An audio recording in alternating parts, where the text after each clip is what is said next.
감사합니다. 오늘 본문의 이야기는 우리가 너무나도 잘 알고 있는 잃어버린 아들에 대한 비유 이야기입니다. 흔히 탕자의 비유다라고 얘기하는 이야기이죠. 늘 알던 익숙한 이야기지만 오늘 말씀 속에는 하나님의 넘치는 은혜가 담겨져 있습니다. 그 은혜들이 무엇인지를 몇 가지 살펴보고자 합니다. 우선 첫 번째는 우리에게 돌아갈 곳이 있다는 것이 은혜입니다. 기도해 주신 덕분에 휴가를 잘 다녀왔습니다. 제가 부임한 지 9년, 이제 10년 차 들어가는데 이번처럼 휴가를 푹 쉬고 온 적이 없었던 것 같아요.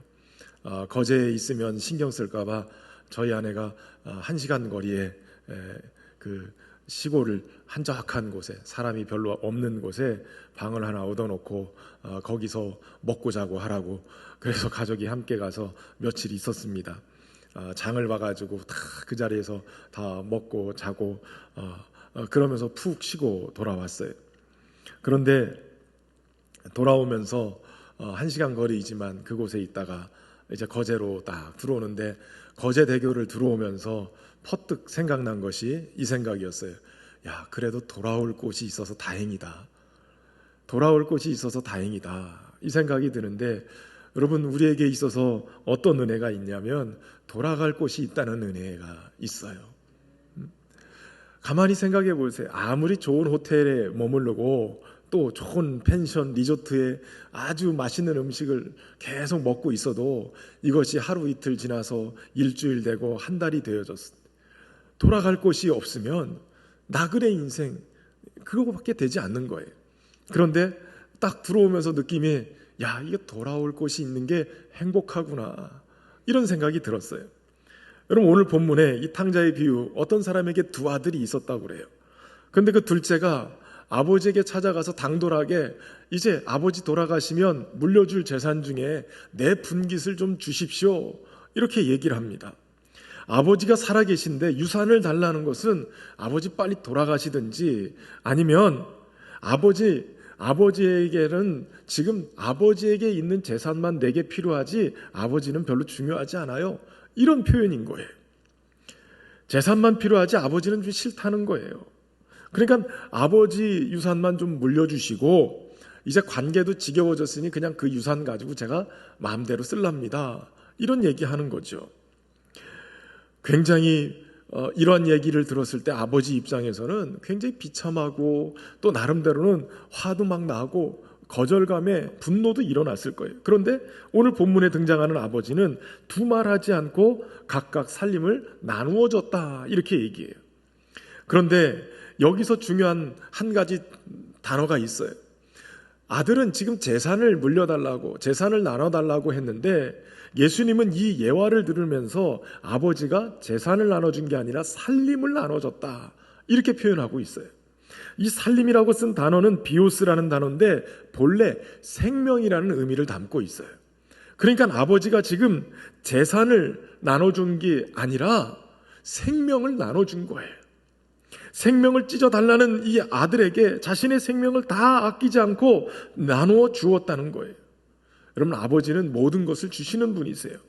자신의 사랑을 거부당했다라고 생각하면 사람들은 화가 나서 복수를 생각하든지 더 이상 상처를 받지 않기 위해서 더 이상의 사랑을 주지 않고 거둬들이게 돼요. 거두게 되는 거예요.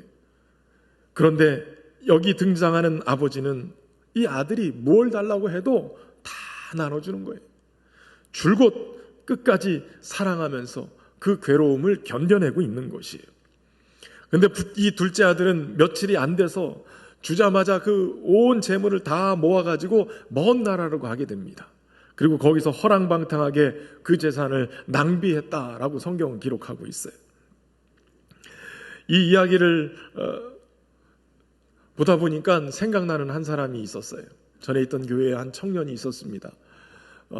어머니 아버지가 연세가 꽤 있는데 두 분 집사님 손에서 정말 믿음 생활하면서 잘 컸어요. 그런데 이 청년이 어느 날 아버지처럼 그 건설 노동 현장에서 일하는 기술을 가지고 팀을 꾸려서 강원도에 일을 하러 갔어요. 그동안에는 계속 부모님 밑에서 잘 컸던 거예요. 그런데 강원도에 가서 몇 달 안 됐는데 어머니 집사님이 목사님 기도해 주세요. 우리 아들이 강원도에 가서 일을 하는데 무슨 영문인지 애가 이상해졌어요. 연락도 잘 안 되고 가만히 보니까 주일날 교회도 안 가는 것 같고, 그리고 그동안 월급 타면 그 탄 것을 어머니한테 보내면 어머니는 이 아들 미래를 위해서 계속 저축을 했는데 돈이 한 푼도 안 온다는 거예요. 몇 달을 돈이 안 들어온다는 거예요. 도대체 무슨 일인지 전화를 해서 물어도 대답도 안 하고 뭔가 애가 잘못된 것 같아요. 그런데 이 집사님이 어느 날 건강검진을 하러 갔다가 이 혈관이 좁아져서 이걸 넓히는 수술을 해야 된다. 그래서 허벅지에 혈관을 잘라서 그걸로 그 안으로 들어가서 이렇게 스텐트 수술하는 게 있어요.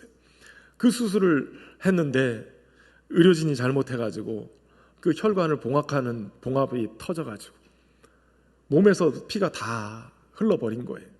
그리고 중환자실에 들어갔어요. 신방을 갔는데 우리 집사님이 그 죽을 고비를 넘기면서 그 아들 걱정이, 목사님 기도해 주세요. 그런데 어머니가 그 정도 되니까 이 아들이 왔어요. 연락도 잘 안 되던 아들이 왔는데 제가 붙들고 얘기를 했죠. 도대체 왜 연락도 안 되고 뭐 하느라고 그러느냐고. 그랬더니 이 청년이 하는 얘기가요, 그동안에는 부모님 밑에서 크면서 한 번도 밖에 나가서 친구들하고 놀아본 적도 없는데, 그런데 강원도에 가서 건설 현장에 있으면서 그 팀들하고 낮에는 땀 흘려서 일하고, 그러고선 이렇게 기숙사처럼 들어오면, 숙소에 들어오면 이 친구들이 함께 어울려서 클럽이라는 데를 간대요. 클럽이라는 데를 가면 거기서 춤추고 밤새도록 술 마시고 노는데, 이게 한 번도 경험해보지 못한 그런 재밌는 일이더라는 거예요. 노는 게 너무나도 행복하고 좋더라는 거예요. 그래서 그동안 교회도 안 가고 하나님도 잃어버리고 받은 돈 번 모든 것들을 거기다 다 탕진을 하는 거예요. 아니 그래도 믿음을 회복하고 다시 정신 차리고 해야지, 그렇게 얘기하는데도 이 친구는 목사님 놀아보니까 이것처럼 좋은 게 없어요. 너무 행복해요. 그러면서 제 말도 잘 안 듣더라고요. 어머니가 그러고선 며칠 있다가 돌아가셨어요. 그 친구한테는 한이 되겠다라는 생각이 들었는데, 그런데 말 그대로 정신 차리고 돌아왔더라 하면 얼마나 좋아요. 근데 아직까지 돌아왔는지 안 돌아왔는지 제가 그 소식을 몰라요. 어떻게 지내는지도 모르고 있어요. 말씀을 준비하면서 그 친구 생각이 났어요. 세상에 가서 놀아보니까 너무 행복하고 좋더라는 거예요. 하나님을 잊어버릴 정도로, 어머니 아버지를 근심시켜도 그게 아무 문제가 안 될 정도로 세상에 빠지니까 그게 그렇게 좋더라는 거예요. 그래서 그런 생각도 했어요. 한번 가서 돌아볼까?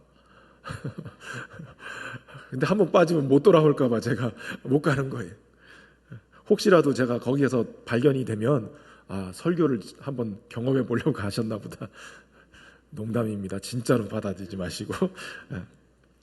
여러분, 눈물의 선지자라고 알려진 예레미야 선지자가 이렇게 세상에 푹 빠져서 세상 재미에 살아가는 이스라엘 백성을 향한 하나님 아버지의 마음으로 눈물을 흘리면서 외쳤던 말이 있어요. 돌아오라, 돌아오라는 거예요. 그러면서 그들에게, 이 이스라엘 백성들에게 돌아올 것을 얘기하면서 두 가지 죄악을 하나님이 지적하신 걸 선포합니다. 예레미야서 2장 13절에 내 백성이 두 가지 악을 행하였나니 곧 그들이 생수의 근원되는 나를 버린 것과 스스로 웅덩이를 판 것인데 그것은 그 물을 가두지 못할 터진 웅덩이들이라, 이렇게 말씀하고 있는 거예요. 생수의 근원인 하나님을 버려버리니 생수가 끊어져 버렸어요. 점점 메말라져요. 그러니까 다른 곳에서 생수 비스름한 것들을 가져다가 터진 웅덩이를 파서 거기다 담는데 이게 터진 웅덩이라 계속 빠져나가는 거예요. 하나님이 계셔야 될 자리, 하나님으로만 만족을 주시는 그 생수의 자리를 버려버리고 그것으로 공급받지 못하고 세상의 것들로, 세상의 재물, 세상의 이 즐거움들로 가득 채워서 만족할 줄 알았는데 터진 웅덩이가 돼서 계속 비어가는 거예요.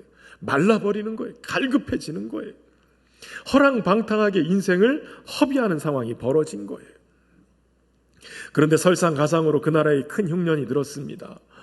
그래서 이제는 굶어 죽게 되어졌어요. 그래서 하다못해서 그 나라 백성 중에 한 사람에게 붙여서 살게 되는데, 그곳에서 들러 보내줘서 돼지를 치게 되는 상황이 벌어졌어요. 종으로 들어가서 돼지 치는 상황이 돼버린 거예요. 그런데 돼지가 먹는 주염 열매도 그것으로 배고픔을 면하려고 해도 그것을 먹지 못하는 상황이 벌어진 겁니다. 결국은 돼지 치는 집에 들어가서 돼지와 먹이 경쟁을 해야 되는 거예요. 하나님을 떠난 인간은 아버지 품에 귀한 음식을 먹는 게 아니라 세상의 구정물을 먹게 되어 있어요. 먹어도 배부르지 않고 먹어도 비참해지고, 존귀한 아들이 아니라 인간의 존엄성조차도 잃어버린 짐승과 같은 삶을 살아가는 거예요. 본능에 의해서 살아가는 인생이 돼버리고 마는 거예요. 그런데 그런 그가 이제 살기 위해서 아버지 집을 떠올리게 됩니다. 다 죽게 되어서 하나님을 찾는 사람들이 한둘이 아니에요. 진작에 돌아왔더라면 하는 사람이 한둘이 아닙니다. 어쨌든 돌아가기로 마음먹은 그 자체가 축복이에요. 근데 가만히 생각해보면 돌아갈 곳이 있는 게 축복이고 은혜인 거예요. 돌아가려고 아무리 마음먹어도 돌아갈 곳이 없으면 어디로 돌아가겠어요? 여러분, 오늘 본문에 누가복음 15장에는 이 잃어버린 아들에 대한 비유만 있는 게 아니라 그 앞에 두 개의 비유가 더 있어요. 잃어버린 양에 대한 비유, 잃어버린 돈에 대한 비유. 100마리의 양을 치던 목자가 한 마리를 잃어버렸을 때 그 한 마리를 찾아서 나서게 된다는 얘기예요. 그리고 찾아 돌아오면 잔치를 벌인다는 거죠. 또 10드라크마 중에 하나의 드라크마를 잃었을 때 이 여인은 자신의 결혼의 증표가 되는 이 10드라크마를 온전하게 만들기 위해서 집안을 다 청소해가지고 그것을 찾아냅니다. 그리고 잔치를 또 벌이는 거예요. 어떻게 보면 이 잃어버린 양을 찾아 나선 목자나 잃어버린 돈을 찾은 이 안주인이나 둘 다 굉장히 적극적으로 이것을 잃어버린 것을 찾기 위해서 움직이는 것을 보게 되어져요. 그런데 이 세 번째 비유인 잃어버린 아들에 대한 비유는 아들이 멀리 집을 떠나서 허랑방탕하게 살고 고생을 그렇게 하는데도 아버지는 행동하지 않아요. 쫓아가서 먼 나라에 가서 아들을 데려온다든지 찾아 나섰다든지 이런 얘기가 없어요. 그저 집에서 기다리고 있는 거예요. 예수님은 인자가 온 것은 잃어버린 자를 찾아 구원하려 함이라 라고 말씀하시고, 성경의 곳곳에 하나님은 계속 이스라엘 백성을 찾아가시는 분으로 나타나는데, 예수님의 이 예화에서는 아버지는 아들을 찾아 나서지 않아요. 도대체 왜 찾아 나서지 않을까? 왜 기다리고만 계실까? 그런데 오늘 본문 17절에 보면 이에 스스로 돌이켜 이르되 내 아버지에게는 양식이 풍족한 품꾼이 얼마나 많은가? 나는 여기서 줄여 죽는구나. 이렇게 얘기하고 있는 것을 보게 되어져요. 이에 스스로 돌이켜 이르되, 스스로 생각이 나서 돌이킬 수 있는 상황이 됐다라는 거예요. 가끔 성령님은 우리에게 하나님의 생각을 부어주셔서 우리로 하여금 돌이킬 수 있도록 동력을 제공하시기도 하세요. 구약의 이 탕자 이야기 같은 내용이 바로 룻기입니다. 요즘 우리 새벽에 함께 말씀을 보고 있는데, 사사시대 베들레헴에 기근이 들었어요. 엘리멜렉의 가정이 이 기근을 피해 모압 지방으로 이민을 갑니다. 그런데 가만히 왜 그가 모압 지방으로 갔을까? 너무나도 가난해서 끼니를 못 이어서 그래서 이 모압 지방 가서 먹고 살기 위해 갔다, 이렇게 볼 수도 있지만 그렇지 않은 상황일 수도 있다라는 거예요. 왜냐하면 그 시대가 사사시대예요. 눈에 보기에 좋은 것들을 찾아다니는 시기예요. 기근이 있는 이 베들레헴 땅보다는 저 멀리 있는 모압 지방, 도시화되고 화려한 조명이 비춰지고 먹을 것이 풍성한 산업화되어 있는 그 도시가 눈에 보기에 좋았던 거예요. 그리고 찾아가는 거예요.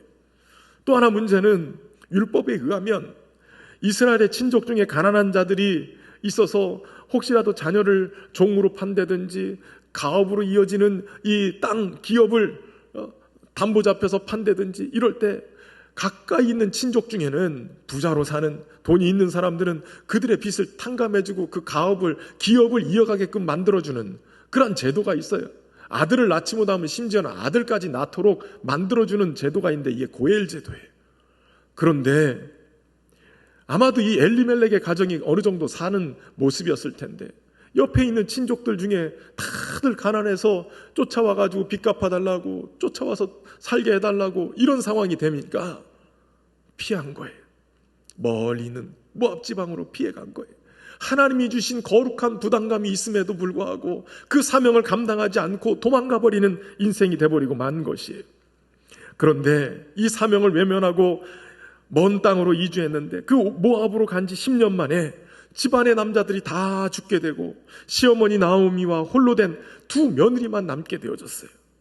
움켜쥐려고 갔는데, 더 많은 것 얻으려고 갔는데 빈손 되어버리고 기쁨은 사라지고 어느 순간인가 인생에 쓰디쓴 것들만 남아있는 이 모습, 마치 둘째 아들의 모습을 그대로 보여주고 있는 거예요.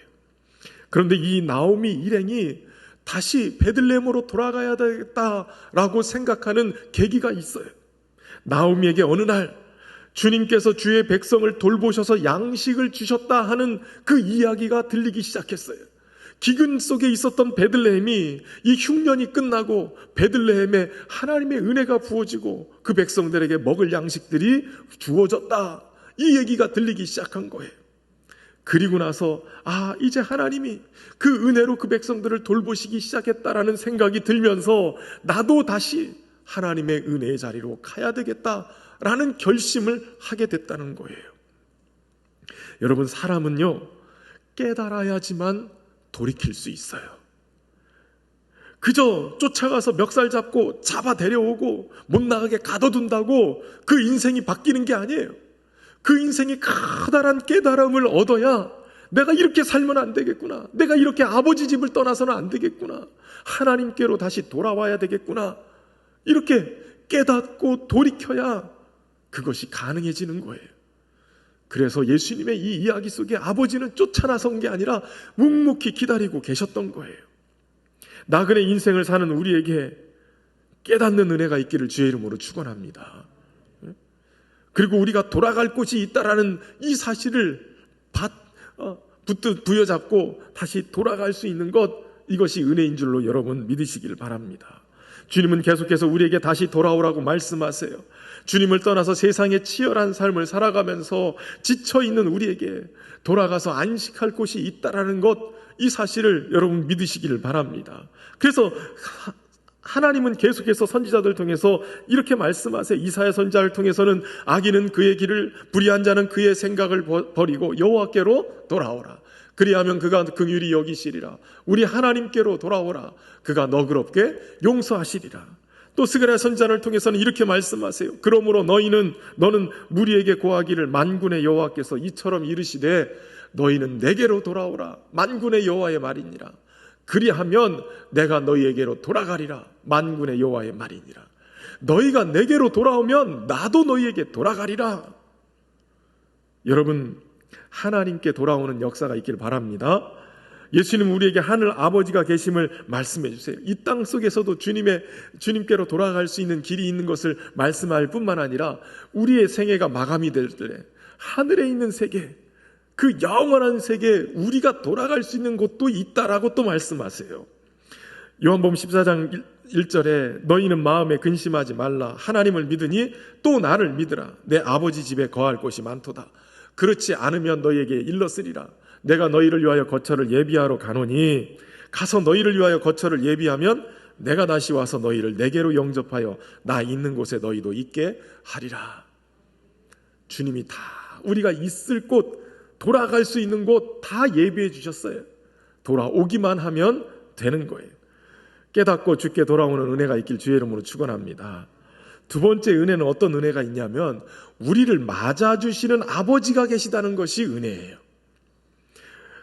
4차 유행이 계속되면서 거리두기 단계가 최고로 격상된 상태에서 지금 내려오지 않고 계속 이어지고 있어요. 아마도 이 상황이 추석 때까지 이어질 것 같다라는 전망을 내놓고 있어요. 그러다 보니까 올해 추석도 또 고향을 못 가겠다, 이런 생각이 드는 거예요. 코로나 터지고서 명절에 집에 가본 적이 없어요. 그런데 계속 영상으로만 예배를 드리고 또 어머니한테 인사도 하고, 이번에 휴가 기간에도 그래도 시간이 좀 여유가 있으니까 어머니한테 갔다 오면 좋겠다 그랬는데 대전이 4단계예요. 4명 이상 모이면 안 돼요. 그래서 대전도 뭐 5, 60명씩 매일마다 나오니까 혹시라도 거기 갔다가는 또 문제가 될까 봐 어머니가 아예 오지도 못하게 하시고 그래서 못 갔어요. 그런데 또 이번 명절에도 못 가는 상황이 된다니까 또 마음이 좀 불편해지기 시작하는 거예요. 근데 명절 때마다 우리 집사님들한테 한 번씩 여쭤봐요. 집사님 이번에 명절에 고향 가세요? 고향 가시면은 좋으시겠네요. 그런데 집사님들이 한 번씩 그 얘기를 들으면서 이런 얘기를 하세요. 목사님, 고향도 부모님이 살아 계실 때 고향이에요. 양가 부모님이 다 돌아가시니까, 양친이 다 돌아가시니까 고향도 고향 같지 않고, 오빠나 형님이 계셔도 가도 불편하고 잠깐 있다가 나올 뿐이에요. 또 안 계시면 더 이상 고향이 아니에요. 가만히 생각해 보니까 그 말이 맞아요. 여러분, 나고 자란 곳이 고향인 것 같은데 사실은 부모님이 고향인 거예요. 언제나 가도 환하게 맞아주실 수 있는 부모님이 계시면 그것이 고향인 것이죠. 세상 좋은 줄 알고 나갔다가 고생하는 인생이 이제 아버지를 잃고 사는 인생이 어떤 것인가를 이 둘째 아들이 보여줬다면, 그럼 가만히 생각해보면 아버지가 없는 세상이 삭막하고 나를 돌봐줄 사람이 없다는 것, 이것이 얼마나 안타까운 일인가를 알게 해주는데, 그런데 우리를 돌아가도 맞이해야 할 부모님이 안 계시다면 이것처럼 비참한 게 어디 있겠어요. 아버지가 계시기 때문에 돌아갈 수 있다는 거예요. 그가 살기 위해서 아버지 집을 떠올렸는데 오늘 본문의 20절에는 스스로 돌이켜 이르되 이렇게 얘기한 것에서 한 단계 더 나아갑니다. 이에 일어나서 아버지께로 돌아가니라. 여러분, 이에 일어나서가 중요해요. 깨닫는 데서 멈추면 안 돼요. 생각한 것에서 멈추지 말고 이에 일어나서 돌아가는 게 필요해요. 행동하는 게 필요해요. 여러분, 믿음은 생각에 머무는 게 아니라 행동으로 옮길 때 믿음이 열매를 맺게 되어져요. 그런데 여러분, 가만히 보면 이 후에 기사가 굉장히 중요해요. 이에 일어나서 아버지께로 돌아가니라. 아직도 거리가 먼데 아버지가 그를 보고 측은히 여겨 달려가 목을 안고 입을 맞추니. 여러분, 이에 아버지께로 돌아가니라 라고 얘기했는데 그 뒤에 아버지가 괘씸해서 문도 안 열어오고 문전 박대를 했더라, 이랬다면 굉장히 슬펐을 거예요. 그런데 오늘 예수님은 아직도 거리가 먼데 아버지가 그를 보았다라고 얘기하고 있어요. 아버지가 아직도 거리가 먼데 그를 볼 수 있었던 방법이 뭐였어요? 아버지는 날마다 동구 밖에 나가서 어제나 오늘이나 우리 아들이 언제 돌아올까, 그걸 노심초사하면서 기다리고 있었다는 거예요. 아직도 거리가 먼데 아버지는 그를 보고 있었던 거예요. 모든 부모님은 자식들을 보는 특별한 눈이 있어요. 휴가 기간에 어머니한테 못 갔더니 또 연락 어디 다닌다고 그러면은 또 걱정하실까 봐 연락도 안 드렸어요.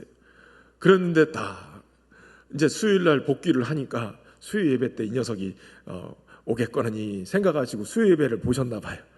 그리고선 광고하러 제가 탁 올라왔는데, 이 광고하러 올라와서 마스크 쓰고 광고를 하는 모습을 보시고 어머니가 생각할 때 얘가 뭔가 어디가 아팠나, 왜 이렇게 수척해 보이나, 이런 생각이 들었다는 거예요.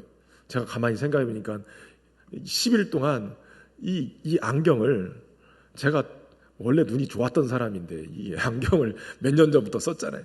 10일 동안 안경을 놓고 아예 자유로웠어요. 그래서 수요일 날 딱 들어오는데 안경을 놓고 온 거를 광고하는 시간에 알았어요. 아, 내가 오늘 안경을 안 썼구나. 그러니까 안경을 안 썼더니 어머니 생각에는 뭔가 좀 수척해 보이고, 사실은 수척한 게 아니라 살이 쪄서 왔어요. 예? 근데 우리 어머니는 왠지 수척하게 보이셨나 봐요. 부모의 눈은 자식에게 항상 가 있어요. 멀리 떨어져 있어도 항상 그 마음의 눈으로 자식을 보고 있단 말이에요.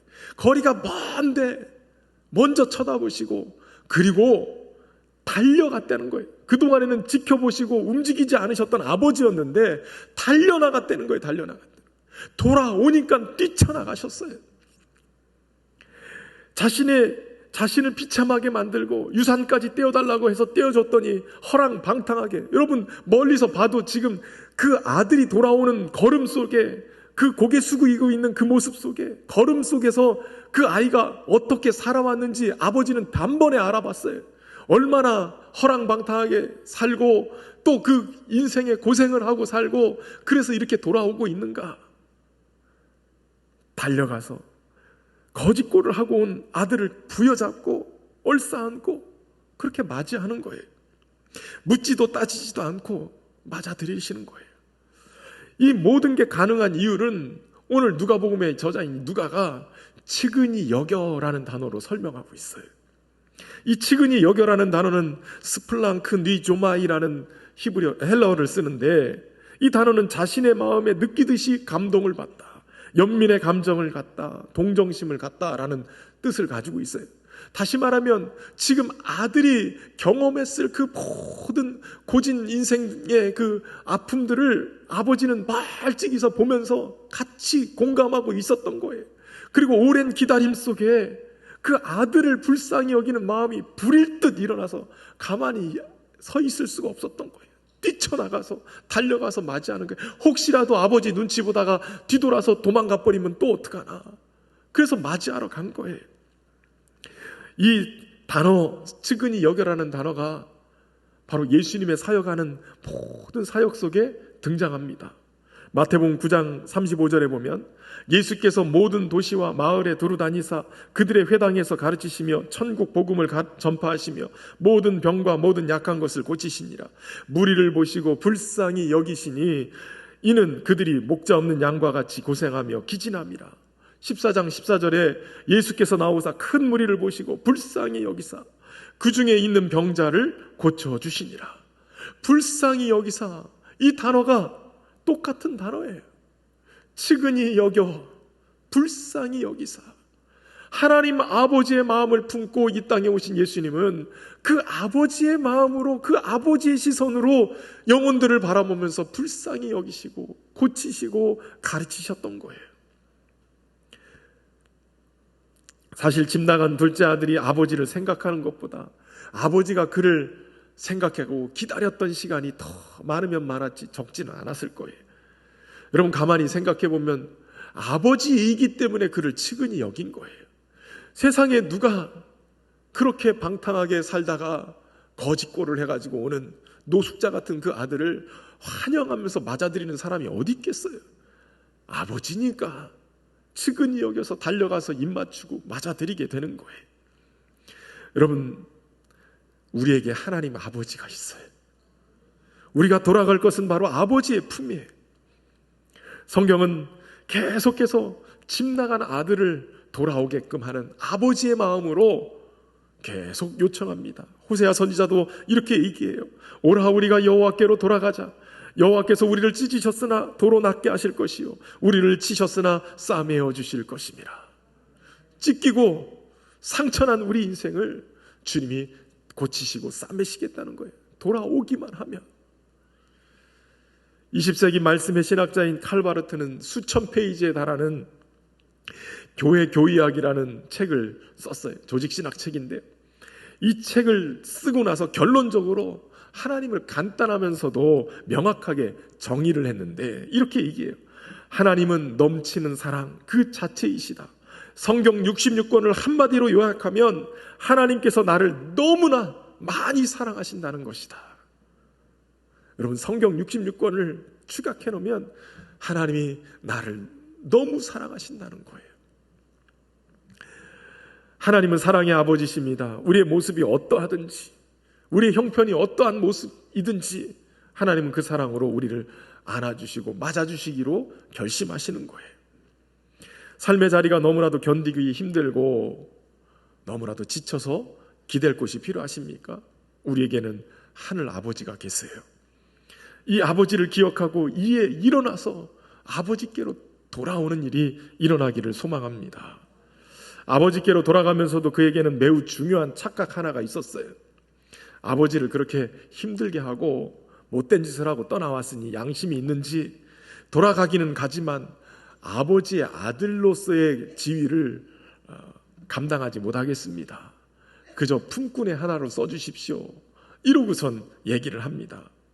이렇게 얘기하는 것은 이미 자기가 아버지를 한 번 더 포기했기 때문에, 그 상처 때문에 아버지도 나를 포기할 것이다라는 생각을 했던 거예요.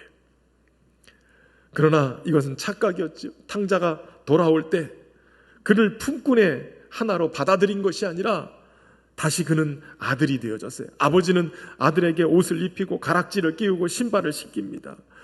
옷은 영예를, 가락지는 권위를 상징해요. 그리고 신발은 보호를 상징하죠. 아버지께로 돌아와서 아들의 지위를 온전하게 회복한 거예요.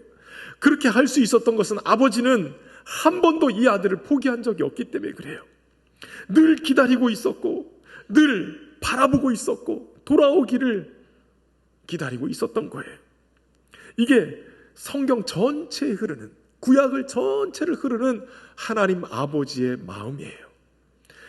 늘 배반당하면서도, 그 아픔 때문에 가슴앓이를 하면서도 결코 포기하지 못하시고, 돌아올 때까지 기다리고 돌아올 때마다 용서해 주시고, 또다시 나가서 또 아픔을 준다 할지라도 돌아오기만 하면 다시 받아들이시는 그 아버지의 모습, 예수님이 전하고 계시는 그 아버지 모습이 바로 이런 모습이에요. 그래서 예수님은 그 아버지를 절대로 신뢰하면서 우리가 마지막까지 해야 될 기도를 이렇게 말씀하세요. 예수님은 십자가 위에서 이렇게 기도합니다. 예수께서 큰 소리로 불러 이르시되 아버지, 내 영혼을 아버지 손에 부탁하나이다 하고 이 말씀을 하신 후 숨지시니라. 인생의 마지막 숨을 거둘 때 우리가 우리의 영혼을 부탁할 곳은 영원하신 하늘 아버지밖에 없어요. 아버지여, 내 영혼을 아버지 손에 부탁하나이다. 아버지께 맡기면 아버지가 받아주시는 거예요. 영원한 하나님 나라, 우리의 이 땅의 생활을 마감하고 하늘로 돌아갈 때 그 우리를 맞이하시는 아버지께서 오늘 우리의 영혼을 맡고 다시 우리의 은혜 안에 아버지께로 돌아갈 수 있도록 만들어 주실 줄로 믿습니다. 오늘도 예배에 찾아 나온 모든 자들에게, 또 영상으로 참여하는 모든 자들에게 하나님은 우리 아버지 되셔서 얼마든지 돌아오라고 그 은혜를 베풀어 주시는 줄로 믿습니다. 아버지께 돌아가는 은혜가 있길 바랍니다. 마지막 세 번째 은혜는 우리가 아버지의 기쁨을 함께 누릴 수 있다는 것이 은혜예요. 사실 둘째 아들에게 우리는 많이 초점을 맞췄는데 오늘 본문에 등장하는 첫째 아들, 아버지가 둘째 아들 때문에 잔치를 벌이고 있을 때 첫째 아들의 모습을 한번 볼 필요가 있어요. 밭에서 일하다가 돌아와서 보니까 집 가까이 왔을 때 풍악과 춤추는 소리가 들려요. 음식 냄새가 진동을 합니다.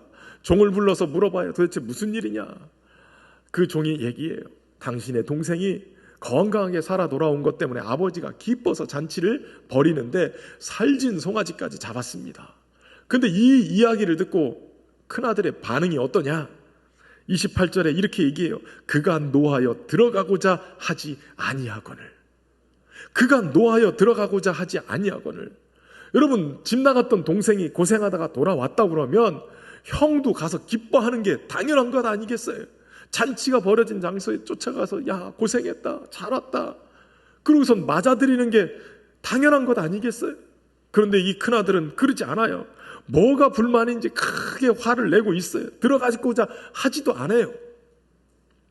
그런데 아버지에게 찾아와서 이야기하는 그 이야기 속에 이 큰아들이 무슨 이유 때문에 화가 났는지를 알 수 있게 되어져요. 아버지에게 그렇게 여러 해 섬겨서 아버지를 섬겼는데 자기에게는 염소 새끼 한 마리라도 주어서 자신과 벗에게 즐기게 하신 일이 없습니다 라고 화를 내는 거예요. 여러분, 상상을 해보세요. 지금 집 나갔던 아들이 돌아왔을 때 살찐 송아지를 잡으시는 아버지가 이 큰아들에게 아버지, 이번 농사 짓느라고 굉장히 힘들었는데 추수도 했으니 친구들과 함께 염소 새끼라도 한 마리 주셔서 우리가 이렇게 잔치를 좀 벌일 수 있도록 해주십시오 라고 얘기했을 때 이 아버지의 성정으로 봤을 때 야, 무슨 소리야 이러고선 구두대처럼 하셨겠어요? 요구만 했다면 얼마든지 그것을 허락해 하셨을 거예요. 그런데 이 아들은 그런 적이 없습니다 라고 단호하게 얘기해요. 그런데 여러분, 12절 말씀에 보면 둘째 아들이 재산을 나눠달라고 그럴 때 이렇게 얘기하고 있어요. 각각 그 살림을 나누어 주었더니, 각각이란 얘기는 둘째 아들에게만 준 게 아니라 첫째 아들에게도 몫을 나눠줬다는 얘기예요. 이미 줬는데 누리지 못하고 있는 거예요. 무슨 연유에선지 그는 누리지 못하고 그렇게 살고 있었어요. 아버지가 쫓아와서 물어보는데 오늘 본문의 29절에 보면 아버지께 대답하여 이르되라고 표현하면서 우리 한글 성경에는 번역되지 않은 한 단어가 있는 것을 보게 되어져요. 그게 뭐냐면 이두라는 단어예요. 이두라는 단어는 보라, 이런 보소서, 이런 뜻을 가지고 있어요. 그런데 우리 번역에는 이것을 번역하지 않았어요. 사실 보소서라는 말이 좋아서 보소서지, 여기에 아버지 보소서 할 때 이 존경하는 아버지라는 이런 존칭이 삭제가 되어지면 막말하는 보소이라는 뜻이 되어져요. 그러니까 아버지에게 못된 아들이 되어서 아버지 보셔 이러고선 따져 묻는 그런 모습이 그려지고 있는 거예요. 그러면서 뭐라고 얘기하냐면 내가 여러의 아버지를 섬기다라는 이 단어가 부모님을 잘 봉양했다라는 표현이 아니에요. 일꾼이 주인을 섬긴다 할 때 쓰는 그러한 섬긴다라는 단어예요. 그러니까 한마디로 얘기하면 그는 아버지를 어떤 아버지로 경험하고 있냐면 악덕 고용주, 친구들에게 염소새끼라도 하나 주지 않고 일만 부려먹는 그러한 아버지로만 경험하고 있는 거예요. 아버지와 함께하고 있는데 아버지를 그런 분으로 경험하고 있으니 아버지에 대한 불만이 가득하던 차에 둘째 아들 돌아왔는데 잔치를 벌이고 있으니까 그게 화가 잔뜩 났던 거예요. 아버지와 함께 있는 것이 싫다고 재산 달라고 해서 떠난 아들이나 집안에 있으면서도 아버지와 온전한 관계를 맺지 못하고 오해하고 불만이 가득한 이 첫째 아들이나 아버지를 떠난 것은 똑같은 거예요. 둘째가 돌아오는 것을 그는 기뻐하지 않았어요. 동생이 살아 돌아온 것보다 혹시라도 나에게 손해가 날까봐, 내게 물려질 재산이 축날까봐 불편해지기 시작했어요.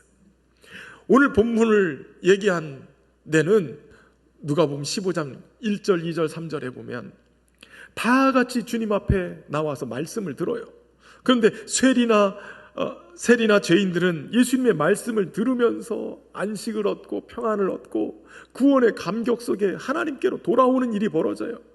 그래서 예수님은 그들과 함께 만찬을 하세요. 기쁨 속에 하나님도 찬양하기도 하고 간증도 하고 그러면서 기쁨 속에 잔치를 벌이고 있는데 바리새인과 서기관들이 이게 마음에 걸리는 거예요.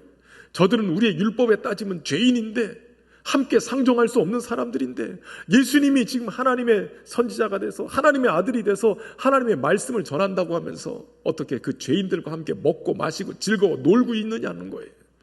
이게 불만이 가득했던 거예요. 그들을 바라보면서 예수님이 하신 말씀이 오늘 본문의 예화인 거예요.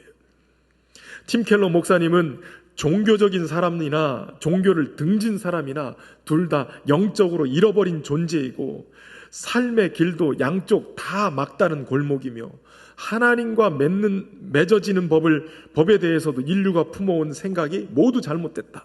그러니까 종교적인 사람이나 종교를 등진 사람이나 다 아버지를 떠난 사람들이라는 거예요. 쉽게 교회 열심히 다녀도 열심히 직분 가지고 봉사하고 살아도 예배를 빠짐없이 참여해도 바리새인과 서기관 같은 이 큰아들의 마음을 가지고 있으면 아버지를 떠난 사람과 똑같다는 거예요. 여러분,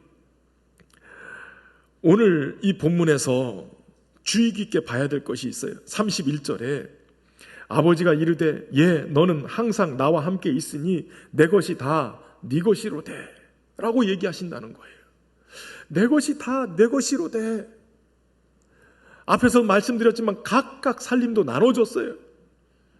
아버지의 생명을 큰아들에게도 작은에게도 나눠줬단 말이에요. 아버지의 유산 풍성한 것들을 나눠줬어요.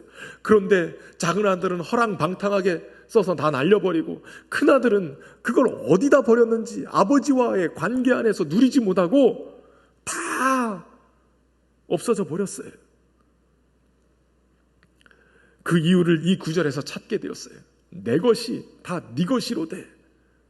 그런데 앞에 중요한 것이 있어요. 예, 너는 항상 나와 함께 있으니 내 것이 네 것이로되. 이 말을 뒤집어서 생각해 보면 하나님 아버지와 항상 함께 있을 때 아버지의 것이 내 것이 된다는 거예요. 근데 첫째 아들은 아버지와 함께 있지 않았기 때문에 하나님 아버지의 풍성한 것이 내 것이 되고 있지 않았다는 거예요. 굶주리고 있었던 거예요. 야고보서 1장 17절에 온갖 좋은 은사와 온전한 선물이 다 위로부터 빛들의 아버지로부터 내려오나니 그는 변함도 없으시고 회전하는 그림자도 없으시느니라. 온갖 좋은 것들이 아버지께로부터 내려온대요. 심지어는 로마서 8장 32절에 자기 아들을 아끼지 아니하시고 우리 모든 사람을 위하여 내주신 이가 어찌 그 아들과 함께 모든 것을 우리에게 주시지 아니하였겠느냐라고 얘기해요. 아들과 함께 다 주셨다는 거예요. 그런데 문제는 집 나간 아들이 아무것도 없어서 그렇게 목말라하고 그렇게 배고파하는 것처럼 이 큰아들도 목말라하고 배고파하고 있다는 거예요. 그렇게 주셨는데도 불구하고 누리지 못하는 거예요. 여러분, 하나님이 주신 은혜가 있어요. 하나님이 주신 영적인 것들, 하나님이 주신 풍성한 사랑, 풍성한 은혜, 측량할 수 없는 그리스도의 풍성함이 있단 말이에요. 그런데 어찌된 영문인지 다 빠져나가고 누리지 못하고 있는 거예요. 여러분, 누리려면, 이것을 찾아 누리려면 찾으시고 기다리시는 아버지께로 돌아와야 돼요. 관계를 맺고 그 아버지 안에서의 그 기쁨, 즐거움을 같이 나눌 수 있어야 돼요. 이것을 회복해야 진정한 풍성함을 회복하게 되는 거예요. 오늘 본문 마지막 절인 32절은 이렇게 얘기해요. 이 내 동생은 죽었다가 살아났으며 내가 잃었다가 얻었기로 우리가 즐거워하고 기뻐하는 것이 마땅하다 하니라. 사실 이 말의 끝이 이렇게 끝나면 안 되죠. 아들이 회개하고 돌아왔고 큰아들도 정신 차리고 기쁨으로 그 잔치에 들어갔더라, 이래야 되는데 마땅하니라 하고 끝나버려요. 우리가 즐거워하고 기뻐하는 건 당연한 일 아니겠느냐라고 물음을 던져놓고 열린 결말로 끝내버려요. 그 말은 이런 거예요. 야, 이제 너 무엇을 선택할래? 너도 아버지와 같이 기뻐하고 즐거워하는 것이 마땅한데 그걸 선택할래? 아니면 골래고 다시 가서 아버지 없이 네 멋대로 살아갈래? 여러분, 하나님은 오늘도 우리에게 말씀하세요. 하나님의 잔치자리에 우리를 초대하고 계시는 거예요. 함께 즐거워할래? 아버지의 기쁨으로, 아버지의 즐거움 속에 너희도 함께 동참할래? 라고 물으시는 거예요. 이 설교를 준비하다가 기사를 하나 봤어요. 코로나 시대에 청년 고독사가 늘어나고 있대요. 그저 우리 청년들이 취업도 못하고 고시원의 작은 방에 있다가 돈도 떨어지고 부모님에게 얘기도 못하고 그러고서 굶어 아프다가 고독사를 하고 있대요. 어른들만이 아니라 젊은이들이 그렇다는 거예요.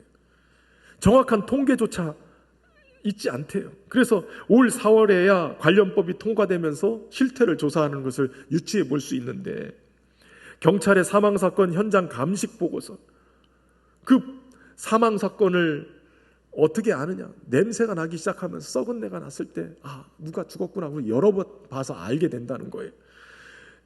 지난해 4,200건, 1년 전보다 500건이 더 늘어난, 이것이 하루 평균으로 잡으니까 하루에 11명씩 고독사를 하고 있대요. 코로나가 남긴 참 안타까운 일이죠.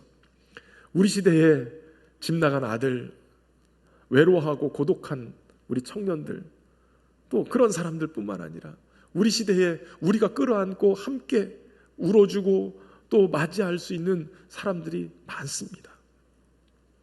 헬리나우에는 하나님은 기뻐하신다, 세상의 모든 문제들이 모두 해결됐기 때문도 아니고 인간의 아픔과 고난이 다 끝났기 때문도 아니며 수많은 영혼이 이미 회심하여 당신의 선하심을 찬양하고 있기 때문도 아니다. 하나님은 잃어버린 자녀 하나를 찾으시는 것으로 크게 기뻐하신다 라고 말씀했어요. 이 시대에 잃어버린 영혼들이 어디 있는지 돌아보고 그들을 품고 우리 교회가 또 하나님 아버지의 돌아올 수 있는 집으로 역할을 감당하네요. 하나님의 그 풍성한 기쁨이 우리 안에 넘치게 될 줄로 믿습니다. 아버지의 마음으로 함께 기뻐하고 축제할 수 있는 우리 교회가 되기를 간절히 소망하면서 다시 한번 이 찬양을 고백하며 나가겠습니다.